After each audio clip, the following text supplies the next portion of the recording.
मौलूद मुक़द्दस, हयात अक़दस और फ़ाते अजल खुदावंद यस्सु मसीह के नाम में आपकी सलामती हो। हर एक जो जॉब होती है, हर एक ओहदा जो किसी को दिया जाता है, उसके साथ बताया जाता है कि इस ओहदे का मतलब क्या है, इस ओहदे के तकाज़े क्या हैं, इसकी जो इंग्लिश में कहा जाता है कि इसकी जॉब डिस्क्रिप्शन क्या है, कि जब आपको किसी ओहदे के लिए लिया जाए तो आपसे क्या तवक्को रखी जाती है। मिसाल के तौर पर अगर आप मेरी बात करें तो मैं एक लेक्चरार हूँ और मैं मुख्तलिफ सेमिनरीज़ में पढ़ाने का खुदा मुझे मौका देता है। तो वहाँ पर मेरी जो जॉब डिस्क्रिप्शन है उसको आप 3 हिस्सों में तकसीम कर सकते हैं। उसका पहला हिस्सा ये है कि मुझे जो स्टूडेंट्स वहाँ पे आते हैं उन्हें पढ़ाना होता है, लेकिन मुझे जाहिर है कि सिर्फ उन्हें पढ़ाना नहीं है, बल्कि वो बातें जो मैं पढ़ा रहा हूँ ऐसा तरीके इस्तेमाल करने हैं, मेथड इस्तेमाल करने हैं, ऐसे अल्फाज इस्तेमाल करने हैं ताकि वो उस बात को समझ सकें। ये मेरी जॉब का दूसरा हिस्सा होता है। तीसरा बड़ा जो मेरा काम होता है वो सेमेस्टर के एंड पे होता है कि जब मैं उन बच्चों का इम्तहान लेता हूँ, और इम्तहान लेना हमेशा खुशकुन नहीं है, चूँकि होता यह है कि जब इम्तहान की घड़ी आती है तो बहुत सारे बच्चे हैं जो बहुत अच्छा करते हैं, वो टॉप करते हैं, पहली दूसरी तीसरी पोजीशन हासिल करते हैं, और जाहिर है कि वो उनको मैं बड़े अच्छे उनके लिए कमेंट्स भी देता हूँ और उनको मुबारकबाद भी देता हूँ। लेकिन साथ ही इसी का जो एक हिस्सा होता है कि बहुत सारे स्टूडेंट ऐसा नहीं भी कर पाते हैं, और एक लेक्चरर होने के नाते जब उनके पेपर्स चेक करता हूँ और मैं देखता हूं कि फिर उस म्यार पर पूरे नहीं उतरे, तो उनमें से बहुत सारों को मुझे फेल भी करना पड़ता है। अब ये आसान नहीं है, एक टीचर होने के नाते भी आसान नहीं है, क्योंकि जब मैं देखता हूं कि वो फेल हो रहे हैं, उन्होंने पूरा सेमेस्टर कोशिश की, रुपया पैसा दिया, लेकिन उसके बावजूद वो पास नहीं हो पाए, तो ये तकलीफ दे होता है। लेकिन ये ऐसा हो सकता है कि मैं उन्हें ऐसे ही पास कर दूं, लेकिन अगर मैं ऐसा करता हूं तो मैं एक तो जो अदारे ने जिस काम के लिए रखा मैं उसके साथ बेइंसाफी कर रहा हूं, दूसरे स्टूडेंट्स के साथ बेइंसाफी कर रहा हूं जिन्होंने मेहनत से पढ़ा है। मेरा जो ये काम है ये इजाजत नहीं देता है कि मैं बेईमानी करूं, और फिर मुझे ऐसा करना पड़ता है, पूरी कोशिश के बावजूद बाज़ औक़ात मुझे स्टूडेंट्स को फेल करना पड़ता है। ये मेरी जॉब का हिस्सा है। इसी तरह से जो भी जॉब्स होती हैं, जो भी ओहदे दिए जाते हैं या किसी के पास होते हैं, उसकी जॉब डिस्क्रिप्शन के कुछ चीज़ें हिस्सा होती हैं। जैसे हमने बादशाह के बारे में पढ़ा कि बादशाह होने का मतलब है कि बादशाह मुहैया करता है, अपने लोगों की रहनुमाई करता है और अपने लोगों को हिफाजत करता है, लेकिन ये वाहिद उसका हिस्सा नहीं है। बाइबल मुक़द्दस का एक और हवाला मैं आपके सामने पढ़ना चाहता हूँ। ये बहुत ही दिलचस्प हवाला है, और उसका सबब यह है कि ये जब संडे स्कूल में भी पढ़ाया जाता है, जब आप चर्च में जाते हैं वहाँ पर संडे स्कूल होता है, तो ये बड़ा ही मशहूर हवाला है। इसको ज़रा पढ़िए और देखिए कि एक बादशाह के तौर पर और आपकी जॉब डिस्क्रिप्शन क्या होती है।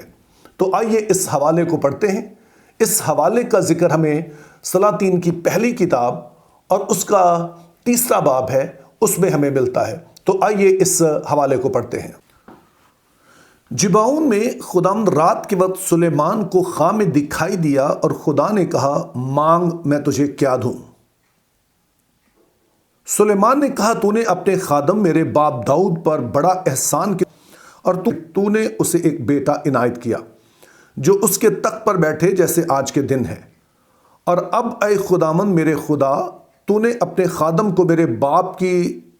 मेरे बाप दाऊद की जगह बादशाह बनाया है, सो तू अपने खादिम को अपने कौम का इंसाफ करने के लिए समझने वाला दिल अनायत कर, ताकि मैं बुरे और भले में तमीज़ कर सकूं, क्योंकि तेरी इस बड़ी कौम का इंसाफ कौन कर सकता है। सो मेरे अजीज़ों, ये एक हवाला जो हमें बताता है कि जब सुलेमान बादशाह बनता है तो हमें पता चलता है कि ना सिर्फ वो बादशाह बनता, बल्कि वो समझता है कि इस बादशाह होने का मतलब क्या है। खुदा ताला ख्वाब में उसे दिखाई देते और उससे पूछते हैं कि क्या तू चाहता है कि मैं तुझे इस मौके पर दूं जब मैंने तुझे बादशाह बनाया है। तो वो अपने लिए जो मांगता है वो ऐसी चीज़ मांगता है जो बड़ी प्रैक्टिकल है। وہ کہتا ہے کہ خداوند مجھے حکمت دے، جس کا مطلب یہ ہے کہ میں سمجھ سکوں کہ اچھا کیا ہے اور برا کیا ہے، اور مجھے حکمت اس لیے دے تاکہ اس کے بعد جب تیرے لوگ میرے پاس آئیں تو میں ان کا انصاف کر سکوں۔ انصاف کا دوسرا لفظ استعمال ہوتا ہے عدل کر سکوں۔ جس کا جو حق ہے میں اسے دے سکوں، میں دوسروں کے حقوق کا تحفظ کر سکوں، اور جو دوسروں پر ظلم کرتے ہیں یا پھر جو ہے ان ملک کے قانون قاعدوں پر نہیں چلتے ہیں، میں پھر ان کو سزا بھی دے سکوں۔ اچھے اور برے کی تمیز، اچھے اور برے لوگوں میں تمیز، اور لوگوں کی جو حقوق ہیں ان کی حفاظت، اور جس نے اگر کچھ غلط کیا ہے تو اس کی سزا، یہ سارا کچھ اس عدل و انصاف کا حصہ ہے۔ اب جب ہم عام طور پہ بات کریں تو سارے ہی عدل و انصاف کو پسند کرتے ہیں۔ آپ دیگر مذاہب میں بھی دیکھیں گے، آپ دیگر قوموں میں بھی دیکھیں گے، وہ اپنے ماضی کے واقعات سے بتائیں گے کہ کس طرح سے ان کے جو بھی لیڈران تھے انہوں نے کس طرح سے انصاف کیا۔ انہوں نے اپنے عزیزوں کو بھی نہیں چھوڑا، بلکہ ان کو بھی انہوں نے وہ کٹہرے میں لا کر کھڑا کر دیا، چونکہ انصاف کا تقاضا یہی ہوتا ہے۔ لیکن میرے عزیزوں، جب یہ بات ہمارے اپنے اوپر آتی ہے تو پھر شاید ہم اتنا زیادہ اسے پسند نہیں کرتے ہیں۔ ہم نے پیچھے پڑھا کہ خدا بادشاہ ہے، اور اگر خدا بادشاہ ہے تو جہاں پر مہیا کرنا اس کا کام ہے، جہاں پر لوگوں کی حفاظت کرنا اس کا کام ہے، جہاں پر لوگوں کی رہنمائی کرنا اس کا کام ہے، سزا دینا بھی اسی میں شامل ہے۔ اگر کوئی ان طور طریقوں پر نہیں چلتا، اگر کوئی اس بادشاہی کے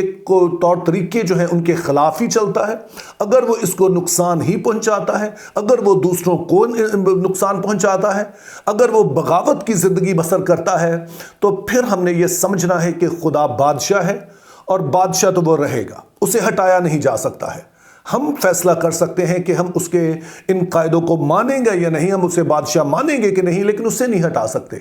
تو اس کے نتیجے میں پھر ہوگا یہ کہ الٹیمیٹلی اسے انصاف کرنا ہی ہوگا، جس کو پھر ہم آخری عدالت کہتے ہیں، جس کو ہم کہتے ہیں کہ جب خدا تعالیٰ دوبارہ سے زمین پر اپنی حکومت قائم کریں گے، جیسے یسوع مسیح کے وسیلے سے، ہمارے خداوند یسوع مسیح کے وسیلے سے، جس کو ہم کہتے ہیں کہ ان کی بادشاہی زمین پر قائم ہوگی، جس کے لیے ہم دعا کرتے ہیں کہ تیری بادشاہی آئے۔ تو میرے عزیزوں، پھر ہمیں یہ سمجھنا ہوگا کہ پھر وہ لوگ جو کہ اس کی بادشاہت کو قبول کرتے ہیں اور اس کے مطابق زندگی بسر کرتے ہیں، وہ ایک طرف ہیں، اور دوسرے وہ ہیں جنہوں نے اس کی مخالفت کی ہے، جنہوں نے اس میں شامل ہونا نہیں چاہا۔ تو ان کا انصاف کرنا بھی خدا کے کام کا حصہ ہے۔ جیسے میں نے پہلے کہا، ہمیں یہ اتنا پسند نہیں ہے یہ آئیڈیا، لیکن میرے عزیزوں، ہمیں پسند ہو یا نہ ہو، لیکن یہ بات سچ ہے کہ اگر کوئی بادشاہ ہے تو اس کا کام لوگوں کے حقوق کی تحفظ کرنا بھی ہے، اور جو مجرم ہیں ان کو سزا دینا بھی ہے۔ اسی کو ہم عدل کہتے ہیں، اسی کو انصاف کہتے ہیں، اور دنیا میں جب بھی جہاں بری انصاف ہے، اسی کا نام جو ہے وہ اونچا ہے۔ تو میرے عزیزوں، آج صبح جب آپ اس ویڈیو کو دیکھتے ہیں تو میری یہ آپ سے درخواست ہوگی کہ آپ اپنے آپ کو جانچیں کہ کیا آپ خدا کی بادشاہی میں ہیں یا نہیں ہیں، چونکہ وہ بادشاہ ہے اور انصاف تو اسے کرنا ہے۔ انصاف کیے بغیر وہ رہ نہیں سکے گا، چونکہ یہ اس کی جاب ڈسکرپشن کا حصہ ہے، یہ اس کے بادشاہ ہونے کے عہدے کا تقاضا ہے۔ تو میری دعا ہے کہ خدا مجھے اور آپ کو فضل دے کہ ہم نہ صرف اس کی بادشاہی میں رہیں، بلکہ جب ہمیں اس کی عدالت کا سامنا کرنا پڑے تو ہمیں وہ اس بات کے طور پر پائے کہ ہم نے اس کی بادشاہی کو جانا، ہم نے اس کی بادشاہی کو قبول کیا، اور پھر ان اصول قاعدوں کے مطابق زندگی بسر کی جو اس نے ہمارے لیے ٹھہرائے ہیں۔ خداوند اس کلام کے وسیلہ سے آپ کو برکت دے۔